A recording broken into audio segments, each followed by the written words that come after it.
একদিকে সম্রাট আকবরের রাজস্ব আদায়ের সেই ফসলি সন, আর অন্যদিকে কবিগুরু রবীন্দ্রনাথের শান্তিনিকেতনে আভিজাত্য। এই দুয়ের মেলবন্ধনই আমাদের পয়লা বৈশাখ। আজ ক্যালেন্ডারের পাতা উল্টেছে ঠিকই, কিন্তু বদলায়নি মন্দিরে হালখাতা ছোঁয়ানো সেই চিরচেনা দৃশ্য।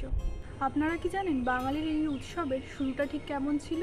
আজ আমার ব্লগে শুধু উৎসব নয়, থাকবে ইতিহাস এবং ঐতিহ্যের এক পূর্ণাঙ্গ সফর। আজ থেকে প্রায় 450 বছর আগে 1556 খ্রিস্টাব্দে সম্রাট আকবর এক যুগান্তকারী সিদ্ধান্ত নেন। চন্দ্রমাস বা হিজরি সনের সাথে ভারতের ঋতুচক্রের অমিলের কারণে কৃষকদের খাজনা দিতে সমস্যা হতো। এর সমাধানে রাজ্যোত্তীষী ফতেহুল্লাহ সিরাজি সৌর ও চন্দ্র বছরের সমন্বয় ঘটিয়ে তৈরি করেন ফসলি সন, যা আজ আমাদের বঙ্গাব্দ। পরবর্তীতে রবীন্দ্রনাথ ঠাকুরের সময় থেকে বাংলায় পহেলা বৈশাখ উদযাপন এক নতুন মাত্রা পায়। 1309 বঙ্গাব্দে রবীন্দ্রনাথ ঠাকুর প্রথম আনুষ্ঠানিকভাবে নৈবেদ্য কাব্যগ্রন্থের কবিতা এবং গানের মাধ্যমে নববর্ষ পালন শুরু করেন। এই যে লাল শালু মোড়ানো হালখাতা দেখছেন, এটি কেবল কাগজের স্তূপ না, এটি আমাদের কৃষিভিত্তিক অর্থনীতির এক ঐতিহাসিক দলিল।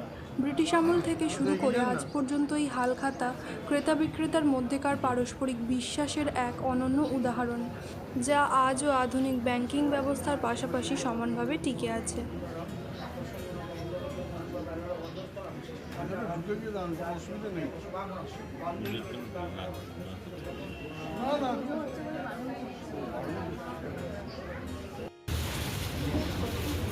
সকালবেলা পুজোর মধ্যে দিয়ে বাঙালির এই নববর্ষের শুরু হয়।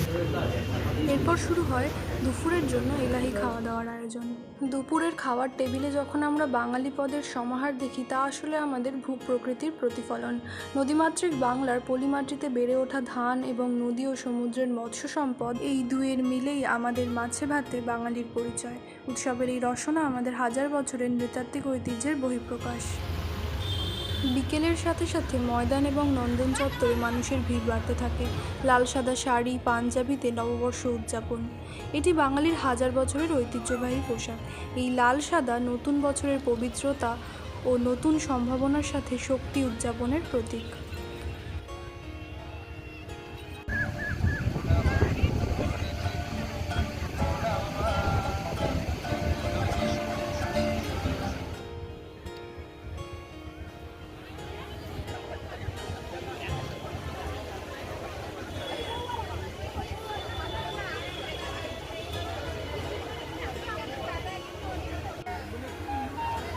এই দিন শুধু বাঙালিরাই নববর্ষ উদযাপন করে না, ভারতের নানান রাজ্যেও এই দিন বর্ষবরণ উৎসব পালন করা হয়।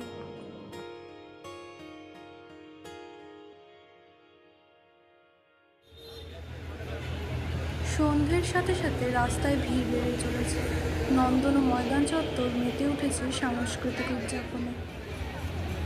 সাংস্কৃতিক এই অনুষ্ঠানগুলি আসলে এক বড় সামাজিক পাঠ। এখানে নেই কোনো উঁচু নিচু ভেদ। এই মঞ্চই আমাদের মনে করিয়ে দেয় যে শিল্পীই পারে একটা বিভক্ত সমাজকে ঐক্যবদ্ধ করতে। বাংলা ভাষার অনুষ্ঠানেও আমরা মালয়ালম নববর্ষকে স্বাগত জানাই।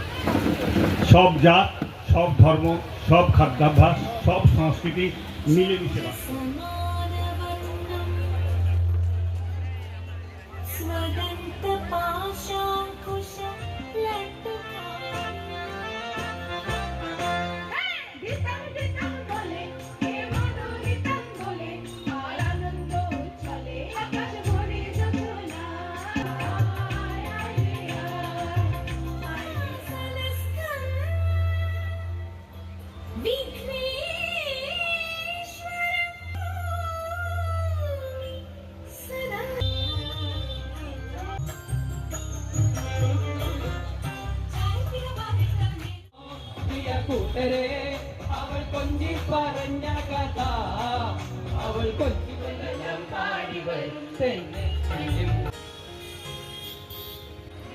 চারিদিকে উৎসবের আমেজ, আর সেই উৎসবে রংযোগ করে নববর্ষের সন্ধ্যার আলোকসজ্জা।